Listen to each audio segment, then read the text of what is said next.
Hi everybody. Hopefully you've had a chance to pair the clicker with the treat so that hopefully your dog now understands that you have a contract between the click and the treat. So what we're going to do is we're going to try to work on some of the tricks on the Novice trick list. Probably your dog already offers a lot of these, so you may already have 5 that you can use to get your Novice Trick Title when you test also for the CGC. So one of them, bark on cue, is pretty easy. So what I did is I just tried to elicit a bark from her, and then I'll click or say yes and give her a treat. So my cue for bark or speak is this. I'm not sure if you heard that, but she made a little sound. Okay, I did not click for it though, but I want to encourage that. So I don't really want her barking a lot, but it's nice to be able to get her to do it on cue just as a trick. So I'm going to try it again. Ready? No words, just a motion. Yes. So see, she did it. She made that little poof sound again. Let me see if I can get her to face the camera. Sit. Sit. Okay. If I turn this way, maybe she will do it. Okay, ready? Yes. Okay. I'm using the word yes, but you can click. Yes. Sometimes for the speak on cue, it's easier to say yes than to click. For some reason, my timing isn't quite right with that, with the clicker. Yes. And you get to decide what speak means, okay? So do you want a full-on, full-throated bark? Do you just want a little, like what she's doing, a little moof? I kind of like that little moof. I don't really like the loud barking, so. Yes. Oh, yes. In the house, it's very loud. And then once she's doing it consistently with the hand signal, then you can add the verbal cue. Speak. Yes. Oops. Ready? Speak. Yes. So what I'm doing is I'm doing the verbal cue and the hand signal. Speak.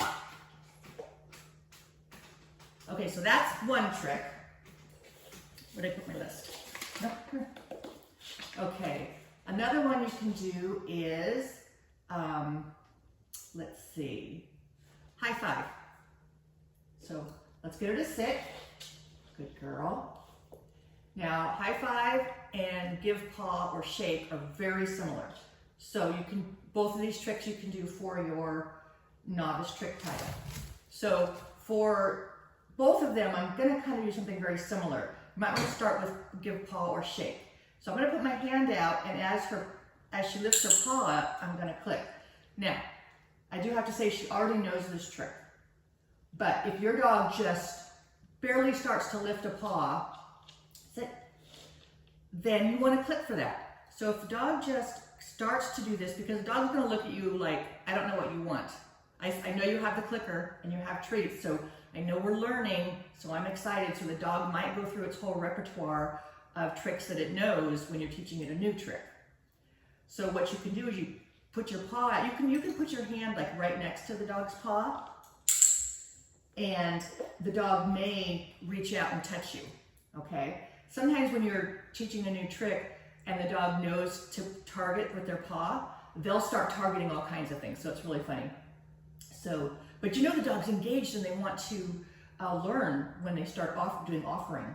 So, okay, so if the dog won't raise their paw that high, sit, you can put it on the ground. Can you sit? Okay. Okay, she knows all kinds of paw targeting, so she's just trying to offer me all kinds of stuff. Yep, now she's gonna do her little nose thing. Yeah, can you sit? Can you sit? Okay. So paw would just be, I tell her paw, but you can say shake. It's also a really good trick for getting them used to, come here, sit, handling their paw. So I can click her for letting me hold her paw longer. And that would be good for things like checking for thorns or burrs or nail trimming or, you know, just whatever. And I can rub it and stuff. And what I'm doing is, if you notice, I'm not saying the word, but I can massage her and stuff, but I'm not clicking until I've sort of handled her paw a bit, because what I'm doing is I'm increasing the criteria. At first, you're going to want to keep it small, and the dog just barely touches your paw, and that's fine. Sit. Sit. Now for high five, you can just raise your hand up. I'm not using the word, but she's used to this because she's done it before. And your dog may just do like this. And at first that's okay, so have your hand down low. And then eventually crease your hand the way you want it. Now what if I wanted to say, I want to take the high five and I want to go to touchdown. And I go like this. Okay, see what she just did? She's not really sure what to do, so she offered me one. Now obviously I have to say yes, because I can't hold the clicker with an extra hand. Yes. Okay, so since she doesn't know what I'm doing, I'm gonna reward her for attempting to get to that point. Yes! Okay, so if you notice, she did the one paw really firm, she put her weight on it, and then she started to lift her body and started to lift the other one. She didn't get to touchdown, that's what I call it, but she's approximating close to it. So we're gonna try it again. And we just keep inching our way until we get the result we want. And sometimes if you're doing a really complex trick, you're not gonna get this in one sitting or one day, okay? I'm pushing towards her a little bit so that her body, yes! So that her body wants to kind of, I'm putting a little pressure on her personal space here. Yes, okay. So now she's not sure which hand to do, so now she's targeting my right hand. Let's see if we can get her to do both. Yes! Okay, so she's doing both on my left hand now. Yes! Okay, so she's starting to kind of get it that I want her to lift up into kind of like a sitting position, but she's only doing my left hand. So I'm going to say, maybe I can make it easier for her to understand if I separate my hands a little bit. So I'm going to separate my hands a little bit.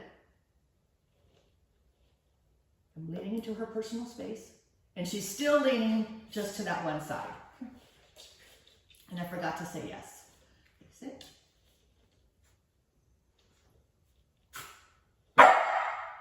She's confused. She's offering me. So she's offering me a bark or a speak. Yes. Okay, so now do you see what she's doing? She's offering me the two hands on my left hand, but she's also offering a speak. So we're going to see if we can get this a little more. Yes!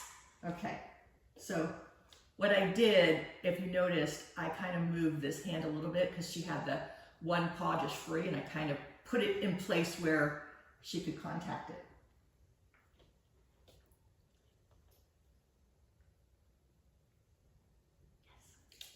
Yes. I want to stop. I want to try to get her away from doing both paws on one hand. Okay, Luna, come here, sit. Okay, sit.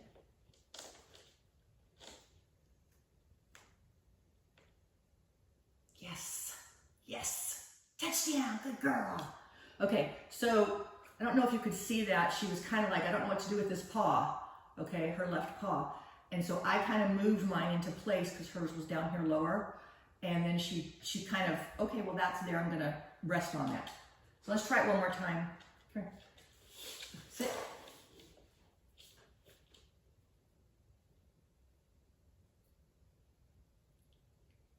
Not quite, we're not quite getting it. So she's still doing the 2-on-1, but that's just something we have to work on. So that's just an example of how I would continue to up the ante, making it inch by inch a little closer to what my final goal is.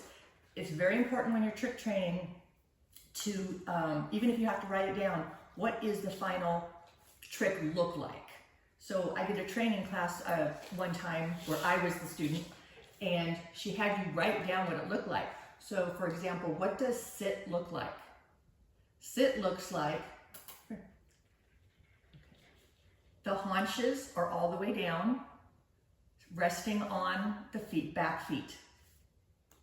The front is flat, is straight up and down, and the dog's head is in a natural position. Now, if I want to do down, this was the one I was having trouble with when she was young. Lay down. Okay, so down looks like the dog's on its haunches. The haunches are on the feet, are on the top of the feet, which are flat on the floor. The back is straight, and this is the important part about down, is the elbows.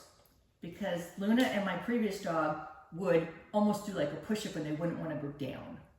So I would say, okay, well, you're not meeting my criteria, because my fold down is the whole forearm, paws, everything, elbow is touching the ground. So good girl. So sometimes you just have to think what you want it to look like. Let's see.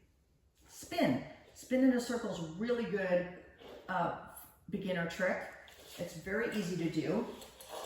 Okay, we're going to use our clicker for this. So what we're going to do is we're going to lure the dog. Come here. Sit. Okay, I'm going to show her the treat, and I'm going to put it by her nose, and I'm going to twist. Okay, it's okay she had her mouth on it, but I didn't let go of it.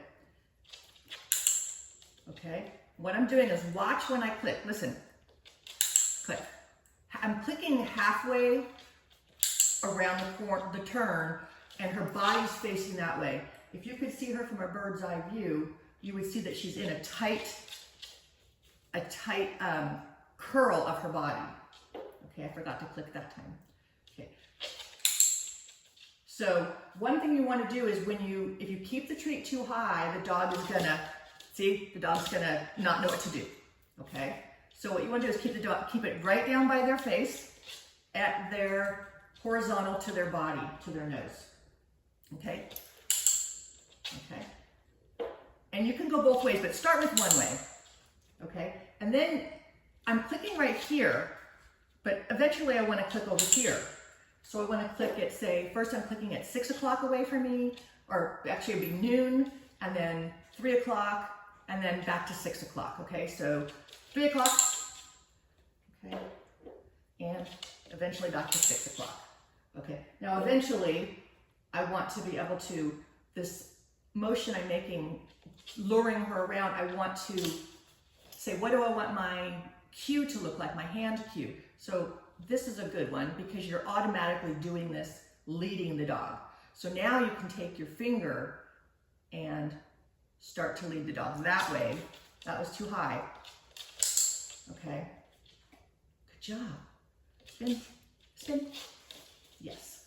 Okay, and then once the dog is doing it with the hand signal, then you can go ahead and the dog's doing it consistently, then go ahead and add your cue, which I use spin, you could use circle, you could go around, you could say orbit, whatever you want.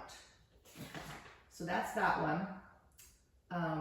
Another really good trick, and you'll find this very useful for other things, even for recall, is the touch, and that's the nose touch. So I'm out of treats right now, but that's just putting your hand out, yes, and marking, yes, or clicking when the dog touches your hand. Yes, yes, yes, yes, yes.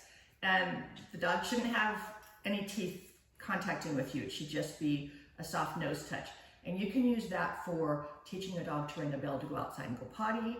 You can use that for recall. You can use that for luring the dog to do figure eights between your legs, for doing the weave when you walk. There's so many things that you can do. So I highly recommend that you teach touch, hand, nose touch. And then you can do it to teach other things, like I can take something else and I can teach her to target with her hand, her nose or her paw, and with the word touch. Luna, touch, touch. Yes, okay. And then for paw targeting, I use the word paw. So it doesn't confuse her with what she touches with her nose and what she touches with her paw. So that's a little start to get you started on a few of the tricks on the novice trick list. So I think the easiest ones are bark on cue or speak, a high five, shake hands, spin in a circle, and touch it. Okay, a lot of dogs already know, come here, sit. A lot of dogs already know beg or sit pretty. Good job, okay? And that's another one, I think it's on here. And another one that I really love is chin. This took me a little while to teach because Luna is so rambunctious. But this is really good for I gotta look at her eyes or something, or just to help calm her down. Good girl. That's it, guys.